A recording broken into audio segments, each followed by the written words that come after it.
kasih Bapak. Waalaikumsalam warahmatullahi wabarakatuh. Silakan Bapak.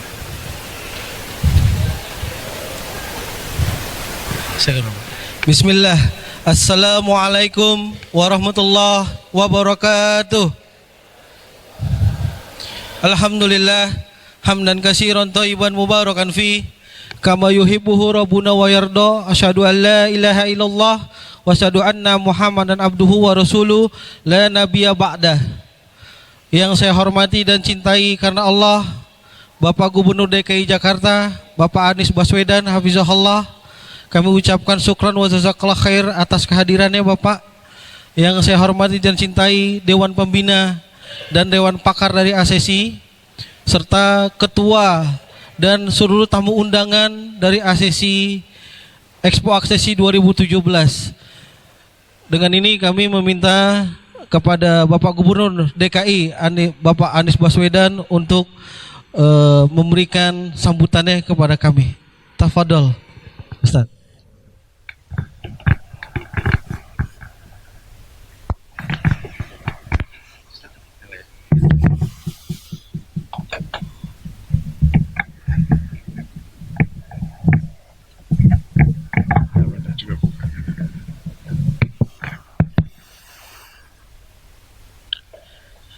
Bismillahirrahmanirrahim.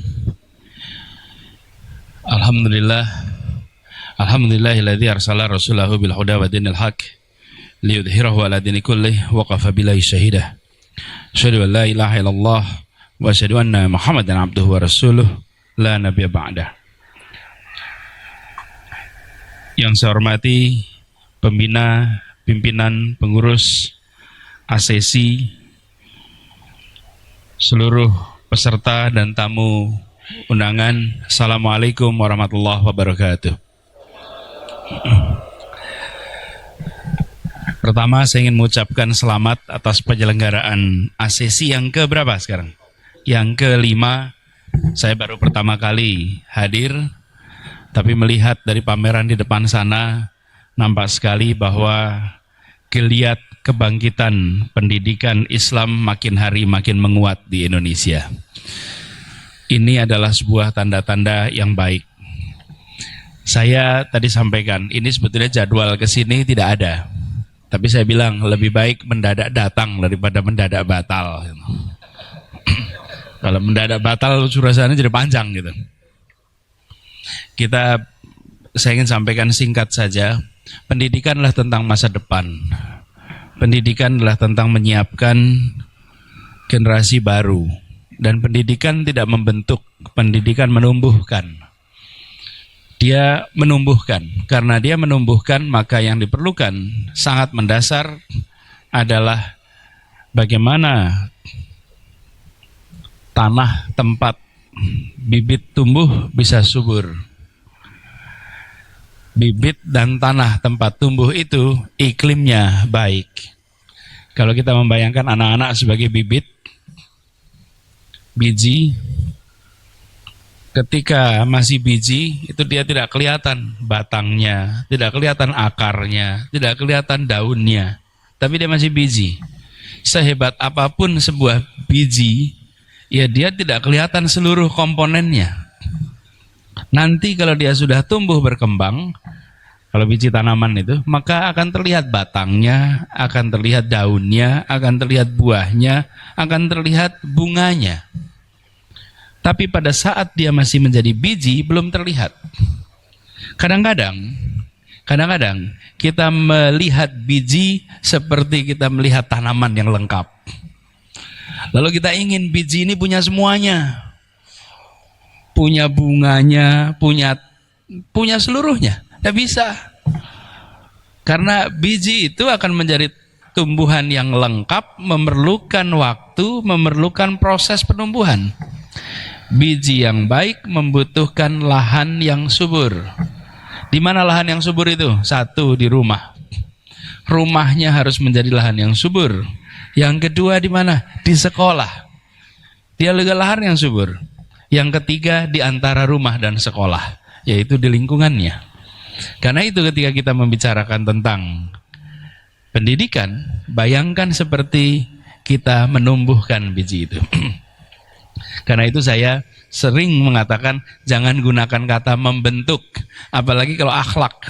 Akhlak ini ada bentuk, akhlak itu ditumbuhkan. Ditumbuhkan, karakter itu ditumbuhkan. Tidak bisa dibentuk, ditumbuhkan. Bapak-bapak, ibu yang mempelajari biologi ketika SMP pasti pernah praktikum tuh. Tanaman dipasang, yang satu diarahkan dekat matahari, yang satu jauh. Beloknya beda bukan? Beloknya beda bukan? Ya, bibitnya sama, tanahnya sama, potnya sama, yang satu dekatkan matahari, yang satu jauhkan. Arah tumbuhnya sama tidak? Beda.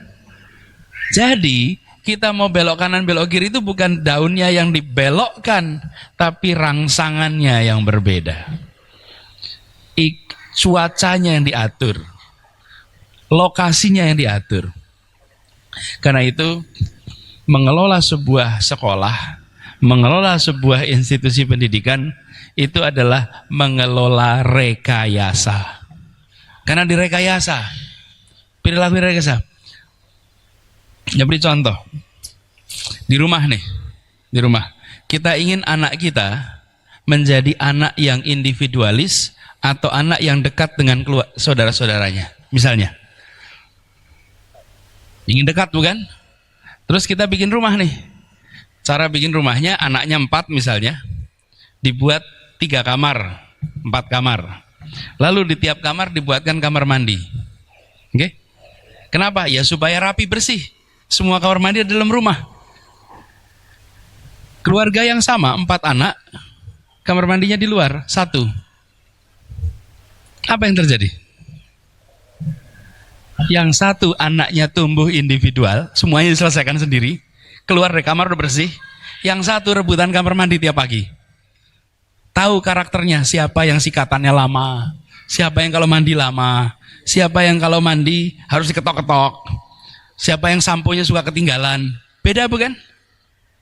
Beda. Itulah pendidikan. Jangan dibayang pendidikan itu sesuatu yang tertulis, dibaca, dihafal, diuji. Pendidikan adalah proses pembiasaan. Jadi, Bapak sekalian, kita bisa merangsang anak kita sesuai dengan skenario yang kita mau buat. Karena itu, kemewahan keluarga dan kemewahan institusi pendidikan adalah dia bisa membuat aturan main yang membentuk perilaku. Bisa. Dan itulah kehebatan saya berharap sekolah-sekolah yang hari ini pameran dan Bapak Ibu semua yang bergerak di dunia pendidikan memikirkan rekayasa itu. Karena perilakunya direkayasa. Bahkan mengaturnya juga begitu. Seringkali sekolah kita hari ini anaknya abad 21, gurunya abad 20, ruang kelasnya abad 19. Nah, bahkan abad 17 ruang kelasnya. Ngaturnya masih begini nih. Dari zaman 10 abad yang lalu mungkin begini bentuk sekolah itu, bentuk kelas itu. Sekarang udah berubah. Jadi kalau mau memikirkan sekolah pendidikan, pikirlah masa depan. Rekayasalah untuk masa depan. Umat Islam sering gagal berhasil bukan mampu atau tidak mampu, tapi mengantisipasi perubahan atau tidak mengantisipasi perubahan. Ini PR-nya. Karena itu kalau mengukur keberhasilan anak-anak kita sekarang jangan dilihat hari ini. Tadi saya gambarkan biji bukan? Hari ini bijinya dinilai. Sudah biji belum ada apa-apa. Nanti ketika dia sudah tumbuh besar baru terlihat. Baru kualitas buahnya bisa dinilai. Baru kualitas daunnya, kualitas batangnya bisa dinilai. Hari ini dia masih biji. Karena itu jangan terlalu puas dengan penilaian hari ini. Penilaiannya besok. Karena inilah proses penumbuhan. Dari hari ini bisa dibuat trajektori. Trajektori itu bisa diproyeksikan ke depan. Nah, saya berharap kita yang mengelola lembaga-lembaga pendidikan jangan puas dengan ukuran hari ini. Jangan puas. Dan siapkan masa depan. Disebutkan di dalam proyeksi pendidikan abad 21 ada 3 komponen utama yang mendasar. Nomor 1 adalah karakter, akhlak. Nomor 1. Ini diakui dunia, bukan kita. Ini dunia, karakter. Tanpa karakter berat. Karakter itu ada dua. Karakter moral dan karakter kinerja. Dua. Karakter moral, iman, takwa, jujur, rendah hati. Karakter moral. Karakter kinerja, kerja keras, ulet, tangguh, tak mudah menyerah, tuntas. Itu karakter kinerja. Kita kan tidak ingin jujur tapi malas, atau kerja keras tapi culas. Betul gak sih? Jadi begitu sampai karakter dua, karakter kinerja dan karakter moral. Akhlak nomor satu. Yang kedua adalah kompetensi. Kompetensi. Dan kompetensinya ada 4K. Nomor satu, berpikir kritis. Kritis. Kedua, kreatif. Ketiga, komunikatif. Keempat, kolaboratif, bisa kerjasama. 4K itu kompetensi. Yang ketiga, literasi, keterbukaan wawasan. Kalau dulu kita bicaranya calistung, kalau sekarang udah lewat, bukan baca tulis hitung. Yang kita harus pikirkan literasi itu minimal 5. Ya, literasi baca. Dan baca itu kita harus tingkatkan, apalagi di Indonesia. Di Indonesia ini minat baca tinggi, tapi daya baca rendah. Indikasinya apa? Minat baca WA tinggi, daya baca buku rendah. Tapi kalau baca WA tahan, bisa berjam-jam baca WA, betul enggak? Itu namanya minatnya ada, tapi dayanya rendah. Begitu tulisan agak panjang, skip. Betul enggak? Iya, buku agak gede mundur langsung. Itu daya baca rendah. Daya baca dilatih, literasi. Literasi budaya, literasi teknologi, literasi keuangan. Jadi Bapak sekalian, 3 komponen itu yang disebut sebagai proyeksi kebutuhan masa depan bagi anak-anak kita. Yang pertama tetap fundamennya adalah karakter, akhlak, tapi kompetensinya jangan hilang. Hari ini anak-anak kita diuji, diberi kertas berisi pertanyaan ujian, betul ya, diminta menjawab. Yang jawabannya nilainya bagus yang apa? Betul, tapi yang jawabannya bagaimana? Yang paling mirip dengan yang diajarkan, betul enggak? Iya kan?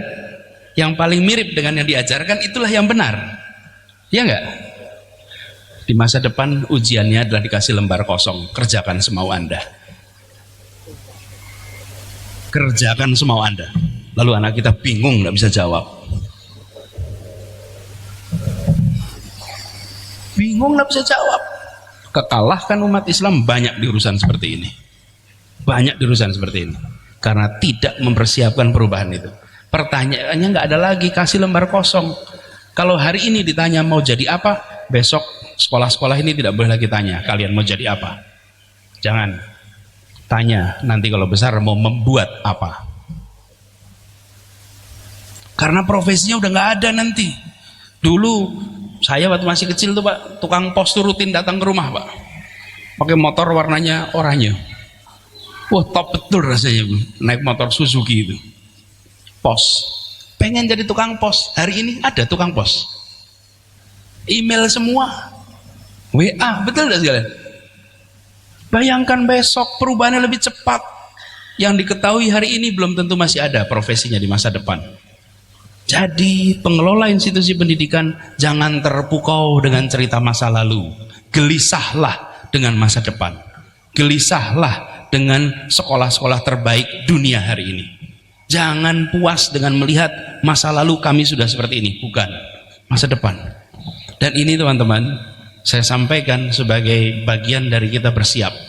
Kemenangan itu dipersiapkan di ruang-ruang keluarga dan di ruang-ruang kelas. Di situ kebangkitan umat akan terjadi. Di ruang-ruang keluarga dan di ruang-ruang kelas. Kalau itu dikerjakan dengan serius, 3 komponen tadi disiapkan. Akhlak, karakter, kompetensi, literasi. Sesudah itu biarkan mereka terbang. Mereka akan siap untuk menghadapi apa saja. Dan ini yang insya Allah kita sama-sama. Mudah-mudahan sekolah-sekolah ini adalah benar-benar sekolah-sekolah yang menyiapkan masa depan. Dan semoga bapak-bapak ibu semua yang bekerja di sini, saya sekarang bertugas di pemerintahan, izinkan saya mengucapkan terima kasih. Bapak ibu semua menyelenggarakan pendidikan padahal tidak memiliki kewajiban konstitusional untuk mendidik. Nggak ada perintah undang-undang Bapak ibu sekalian untuk mendidik. Tapi Bapak ibu memilih untuk mendidik anak-anak kita, dan saya ingin ucapkan terima kasih. Bapak ibu sekalian telah ikut menyiapkan anak-anak Indonesia masa depan. Insya Allah ini akan dicatat sebagai amal soleh dari Bapak Ibu semuanya. Itu saja barangkali yang bisa saya sampaikan. Kurang lebihnya mohon dimaafkan. Saya mohon izin kalau boleh meneruskan menuju kewajiban yang sudah saya komit. Tapi saya ingin ucapkan selamat. Semoga diskusi, seminar, dan insya Allah ikhtiar mendidik anak-anak kita akan bukan saja dimudahkan jalannya, tapi selalu dalam ridha Allah. Terima kasih. Billahi taufiq wal hidayah. Assalamualaikum warahmatullahi wabarakatuh. Waalaikumsalam warahmatullahi wabarakatuh. Terima kasih kami ucapkan kepada Bapak Dr. Anies Baswedan atas sambutan dan materi.